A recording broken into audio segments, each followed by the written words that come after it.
সামাজিক যোগাযোগ মাধ্যমে হঠাৎ করে যেন রকস্টার বনে গেছেন হাসনাত আব্দুল্লাহ।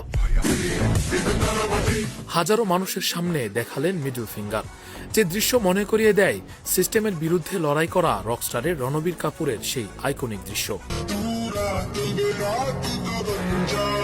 কেউ বলছেন এটি শিষ্টাচার বহির্ভূত আচরণ, আবার অনেকের কাছে এটি এক হিরোইক। যুক্তরাজ্যের অক্সফোর্ড ইউনিয়নে ছাত্র নেতৃত্বাধীন গণ অভ্যুত্থান এবং বিপ্লব পরবর্তী বাংলাদেশের ভবিষ্যৎ শীর্ষক আলোচনা শেষে ভবনের বাইরে অবস্থানরত আওয়ামী লীগ সমর্থকদের স্লোগান ও উস্কানিমূলক আচরণের মুখে পড়েন হাসনাত আব্দুল্লাহ। এক পর্যায়ে গাড়িতে ওঠার পর বিক্ষোভকারীদের উদ্দেশ্যে মধ্যমা প্রদর্শন করেন হাসনাত।